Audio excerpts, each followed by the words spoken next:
What's up, everyone? This is Non-Tech Tech Talk, a show where we have non-technical conversations about the technology that we work with. I'm Lewis Goldenberg, joined today by my friend and colleague, Rickesh Mistry. And without further ado, let's get this conversation going in this episode of Tech Talk 2 Electric Boogaloo.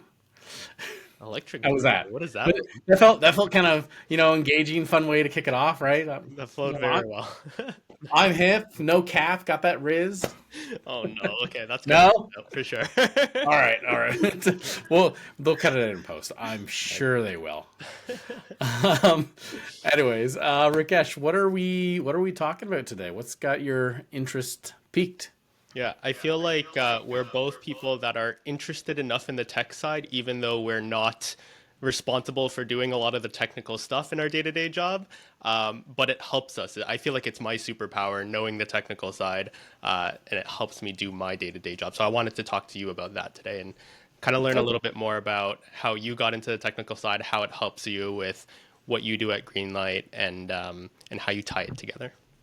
Yeah, okay, that'll work. Is there any particular technology that you're thinking of or areas of influence? I feel like you're consistently up to date on everything automation and RPA, and I strive to be like you. Like you stay super in touch with the news that's coming out. So I want to know a little bit about how you get your information, and then also what drives you to kind of start playing around with things, and what do you look for when you're playing around with things? Because you could just read a news article and get an understanding of the new features that are coming out from UiPath or AA or any of our partners, but you actually go and explore and test out the technology as well. So I'm wondering how you do that. Yeah, so I think there's a lot of different sort of approaches that I'll take with this, depending on what I'm looking at. Um, it's in a lot of cases just to keeping up to date on sort of what's going on. Tends to be a lot of newsletters, white papers, things like that come in. So I've signed up for a couple that come in, and it might be one or two a week or once a month type idea. And that just helps me understand a bit more of, especially what some of the bigger partners are doing, and not necessarily even partners of ours, but just other technologies in this space. Like I've got a couple automation newsletters that I'm part of, so I get to hear about some of these other cool and upcoming tech that's happening, and then I'll dive in a little bit more. I'm like, okay, well that sounds interesting. Let's see what they're actually doing here. Just to understand, at least from a high level, of what is this supposed to be accomplishing, right? What's the goal of that tech? When it comes to anything specific, so like for example, right now we're doing a lot of testing around agentic automation. Michelle and I talked about that on the last show that we had, and when it comes to things like that, like new features, new capabilities that are being rolled out, those are usually I try to set time aside that I can then grab a demo version, or if we get installed on our own environment, and then I literally just sit there and play with it. I try to figure out, okay, what is everything that it can do, what's it supposed to be able to do, and also and think about some of the use cases where we might see like clients wanting to be able to use it in that regards. And then I'll just, on top of that, just sort of try something out. Right now, for example, it's not anything that's necessarily going to help any of our clients, but internally I was talking, with Yash just yesterday about this, where I'm trying to build a agent that's going to take all my calendar invites, so the meeting titles, get the duration of them, and then take that and map that against all of our different projects and tasks that we do, and then hopefully create for me an output that I can just have it automatically fill in our timesheets for us each week. I would love if you solve this because I hate doing my timesheets and that would be Yeah, amazing. I get I when I was talking about it yesterday with Yash, he's talking, oh, I've got like, two or three lines that I have to do each week, and he just doesn't like doing it. I'm like, two or three lines, that's nice. I end up having probably anywhere from like 8 to 15 different projects that I have to fill in, because it's short little bursts here and there, like 30 minutes, 15 minutes an hour, and it's a bit all over the place. So like when I sit down to do them, it takes me a good 15, 20 minutes just to go through each day, because I got to add a bunch of them together, because I'll have stuff broken up, because anything that I do that isn't like an actual meeting, I still throw it in my calendar. Like, hey, I'm sitting down for 2 hours to do this thing. I throw that as a calendar invite to myself just so I have it blocked off, and it helps me track that time. So, like, those are kind of some of the things I'll end up doing when tech like this comes out is identify a personal need that I could use it for, Yeah. or at least something that I've seen maybe like others in our organization using, or clients that that have brought things up like that, and just see like how would this work for that, or could I get this to work. And it helps me get a bit better understanding of what sort of the, maybe not the full breadth of what it can do, but at least, okay, I've got a good idea of here's what it's able to do. I can easily expand upon that at that point to take any sort of idea like, would this fit within here, or could it be an extension of this in some way, and then just build from it from there. Yeah, Yeah. I think personal use cases are a great driver to help me, like help motivate me to learn new technology. I feel like that's the best driver. Like obviously getting ahead on the new releases and understanding how they work is great for clients as well. But if I have a pain point that I can solve in my own life, or some way that I can selfishly make myself lazier, which is what I drive to do, is like simplify those or get rid of those boring monotonous tasks, then that's a great driver for me to start learning how to use technology. And that kind of motivates me to stay up to like 11 p.m., 12 a.m., playing around with technology like this. It's also fun to me. Like, I feel like playing around with the new features and seeing the new things that tech can do is a lot of fun. Yeah, I think that's one of the big things is when it gets you excited about working with it, and I get it, like it's work, right? Work isn't always exciting, and that's perfectly fine. But there's a lot of these that start to roll out, and it kind of like grabs onto that one thing, like, oh, I can do this with that. And now I'm very engaged with it and understanding, a bit more of where we can start to roll that out. This actually was something a couple of years ago where I started looking at citizen development type approach with low code platforms with UiPath. And I'll tell you, like when everyone was going out, like, oh, we're gonna have a robot for everybody, and everyone will be able to do citizen development. I'm like, no, most people won't, and for what it's worth, still most people will not be able to. They just don't have not the coding or technical mindset. It's just they don't have the interest to, and it's it does take a little bit more effort to really understand what you're doing. But I had that mindset that very few were going to do that, and then I had to build out a program for how we were going to deliver that to a client at one point. And as I started to dive into it, I realized like this is actually really cool of what people could do, because I started going down that path of personal sort of areas that I could build this in for myself, right? And talking with that client in areas that they wanted to use it to work on helped me also then understand, oh, okay, this is actually a bit more powerful than I thought. So the technology built around it, where it removed a lot of the in-depth technical part that a developer, like an actual developer, would use, obfuscated a lot of it through just a bunch of more simpler terms and functionality in front of people that still did some fairly powerful things. Maybe not, obviously, you can't do as complex stuff, Yeah. but enough that most people can do in day to day. So getting into that and starting to see that, like I got really excited about it for the months that I was going through and doing all of it, and it's still something kind of exciting. Like it's I see it level off a little bit more as a lot of these like AI agents have come in, because those have sort of taken its place and they're a lot easier to use. But that type of stuff still like gets me pretty excited to, hey, how could I use this, or how could I see somebody using this to make their job easier, so that they're not having to spend as much time on mundane sort of work, and they can do something more that they enjoy doing. Did you have other kind of personal use cases for other technology in the RPA space? Like I know you've talked about agentic and citizen development now. What else have you kind of dove into? So yeah, so if we're looking in like the RPA space, there's I wouldn't say there's necessarily a lot that I've personally looked at from a perspective of what I would build. Most of them would just end up being is, hey, here's Actually, I'm just trying to think here. I've actually, sorry, I've had a few where my wife, for instance, was trying to do some basic work for her business, and a lot of it was tracking her orders, her what she had for stock and inventory, things like that, and it was all very manual through an Excel file.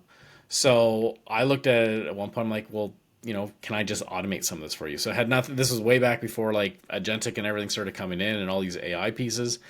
So I just started looking at, where could I build a very, some simple automations to help you out, where it's either A, you're just trying to find some information out of this, this giant Excel file that you have, or you're trying, like someone makes an order and you have to determine, okay, how much material do you need to do that?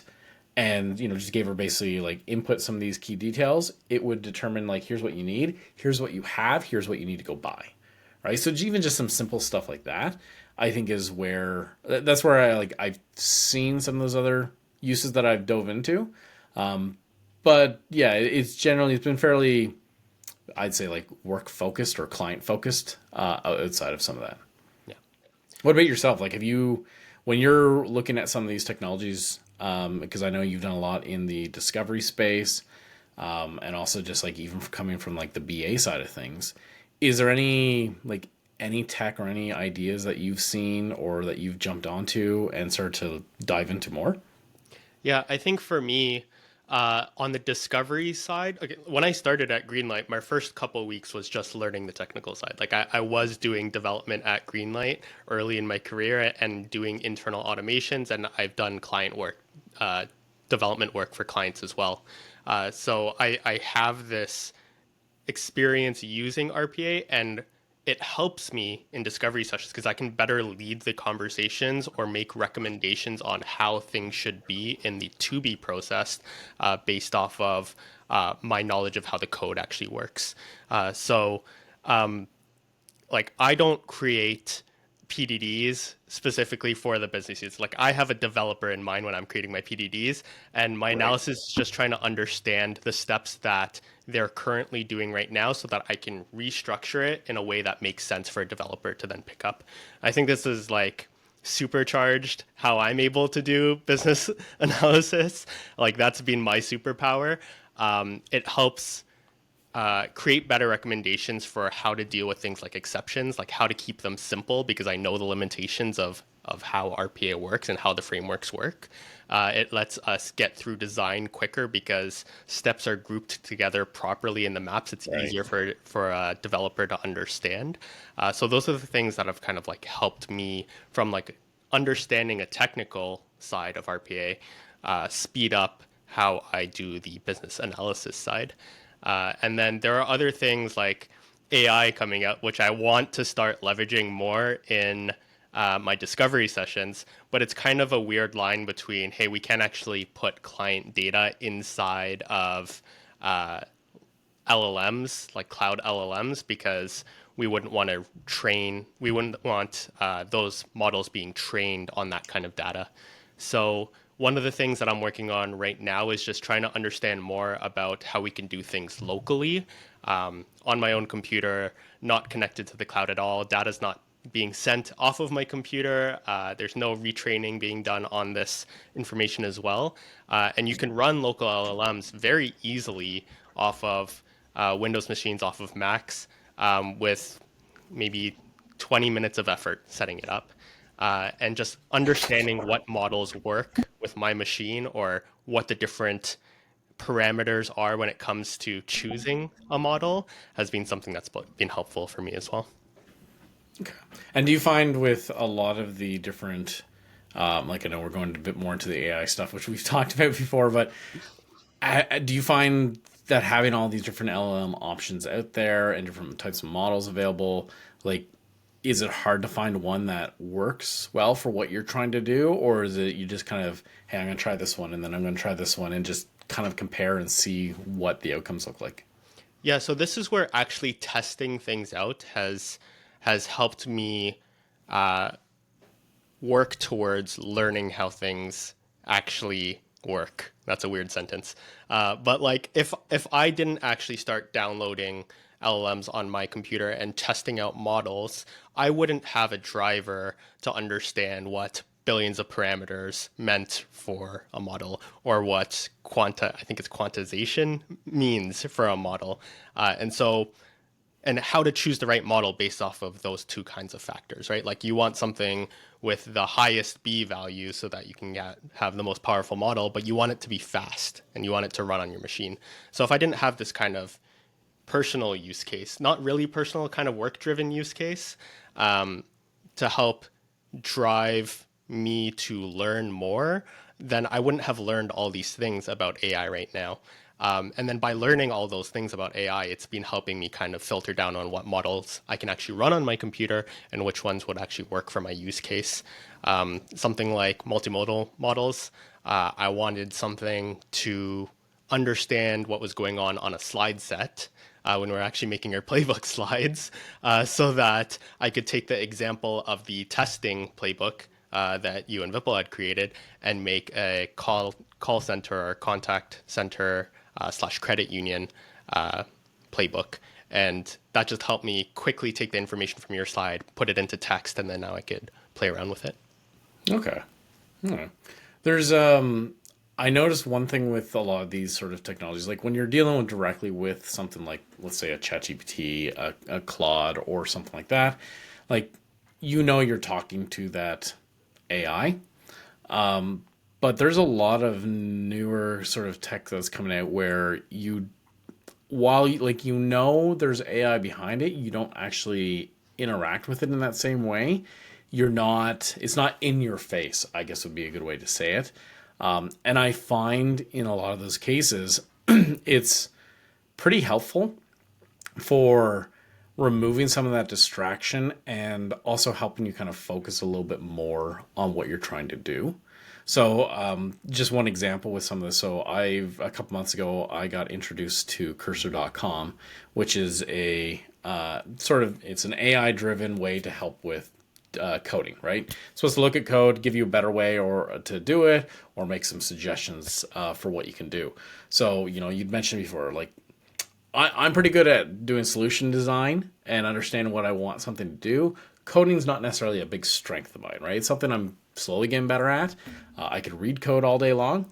But like learning the syntax, knowing, what the best approach is to implement a function, it's a bit much, right? It's a little overwhelming.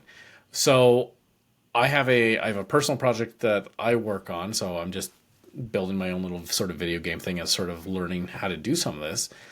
And I started using Cursor to help with some of that, where I wasn't having it generate the code for me per se. It was more of, hey, here's what I put together, but I know something's wrong with my syntax here, or I can't think of the right thing or the right method to use.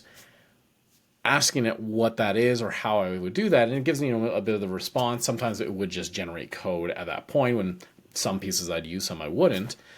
But what I found over time is some of those areas where I was asking it for that help, like initially I was asking like multiple times for the exact same sort of thing, and I've noticed I'm asking it less and less for those because it's actually helped me by seeing it, remembering what's going to happen. I now get what I'm supposed to do there. I can just remember back, oh yeah, I did this thing, or I can reference back to where I did it before, and I have to rely less on the AI to do that. But even when I'm just using it, to me, it's not like, it doesn't feel to me like, ooh, I'm AI, I'm here to help you and do everything, right? It's just like, hey, I just need a little help with it. Almost like you're just having a almost like you're just having a conversation with somebody. And it's like, it helps so much with a lot of this of learning. That's one big piece I found with when I'm sort of going through some of these newer techs is the easier it is for me to not only just ingest the information, but ask a question and get a response of what it's trying to do helps with a lot of that. So that's one way, like going way back to your original thing is how do you stay on top of it is I'm asking questions constantly.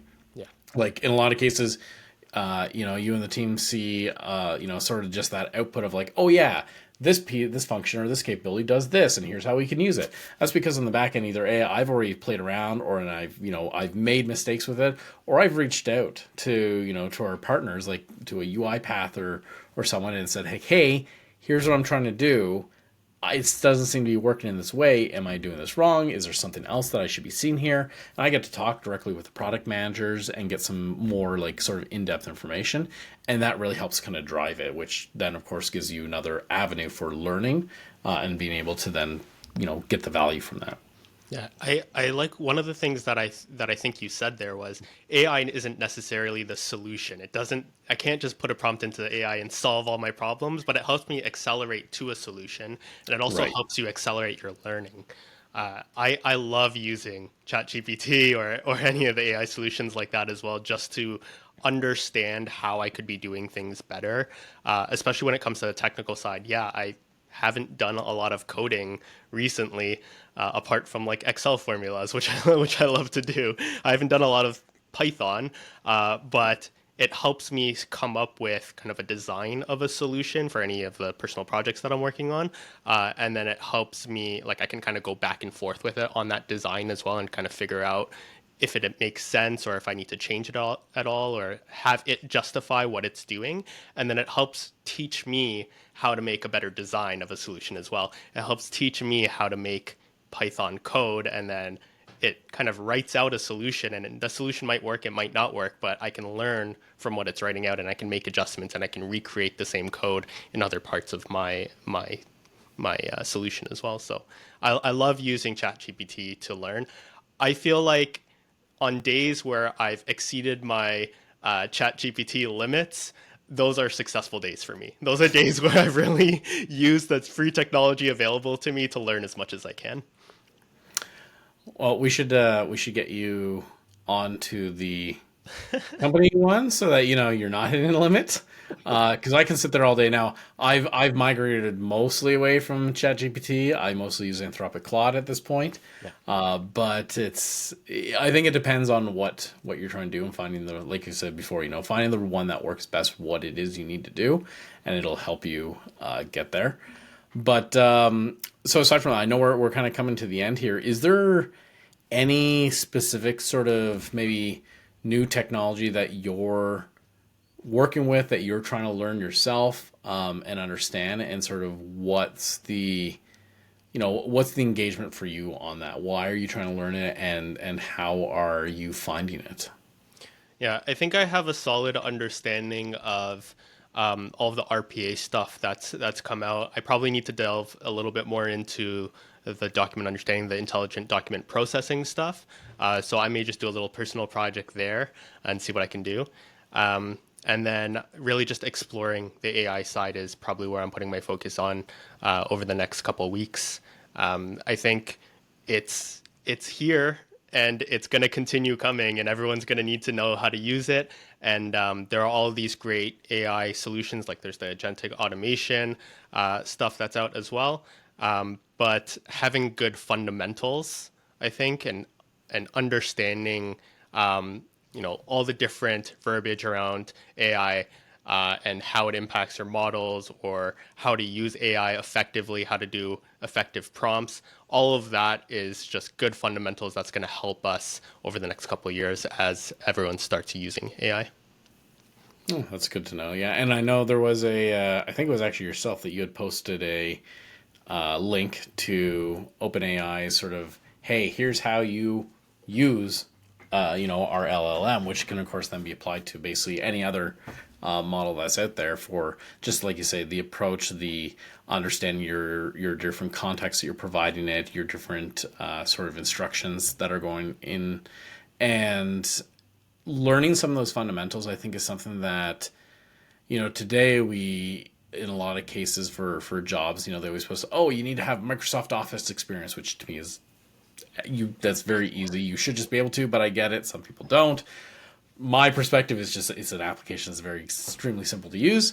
But I think you're going to start to see more and more like must have AI experience, or prompting experience, because it's just going to become so prevalent in every sort of role. Like other than where you're actually not even like even in a contact center, you are probably going to be using AI. You know, it could be just a conversational AI that you're working with to help answer questions for people calling in, to look up information, to do work for you. And it's going to get to a point where either people are going to just say like, hey, here's our, copy and paste these prompts and this will get you the answer that you want, and those will all be like sort of tribal knowledge that everybody has. Or it's going to be more of those things like on your job descriptions is going to be like you must have XYZ years of experience just working in that sort of technology. Not that you're delivering anything in that technology, but just interacting with it. And it's not just limited to us as consultants or people in IT. It's going to be across the board. People in marketing, people in HR, operations, everyone's going to have to know how to use AI effectively for their job. It's going to make their jobs easier. It's going to make their lives easier, but it's also going to be kind of a required skill probably going forward. Yep, yeah, absolutely. Perfect. Well, this was a fantastic conversation today, Rickesh. Thank you very much for joining me for it. Thank you, Lewis. I hope that we're probably going to circle back and bring people back on again. So I do look forward to when we get back on here. Maybe we'll do more of a group chat at some point and have a whole bunch of us, and we'll sit around a couch or something like that and have those types of conversations. Come on down to Toronto. We'll film one. Right, there we go. Yeah, next time in Toronto for sure we will. I think I'm there potentially in July, so we'll definitely aim for something. Awesome. All right. Well, with that, then I will let you go. We'll end it here. And hopefully, anyone that's listening that, this will provide at least a little bit of context sort of for what we do, as well as, just the approach that we take when we're trying to learn some things, knowing that, hey, this isn't something that you have to necessarily have years and years and years of experience to get into. It's just a lot of it's mindset and just getting to understand, the type of technology that you're working with. And you can just kind of grow from that point. Yeah. With that being said, hopefully everyone does come back and sees us for our next sort of episode of this. I know these all get cut up. I don't even know if this comes out as like a full length episode or if it's just small little pieces. But hopefully whatever does get out there is useful to somebody. Yeah. Awesome. Thanks, everyone. All right, thank you very much. Have yourself a wonderful day.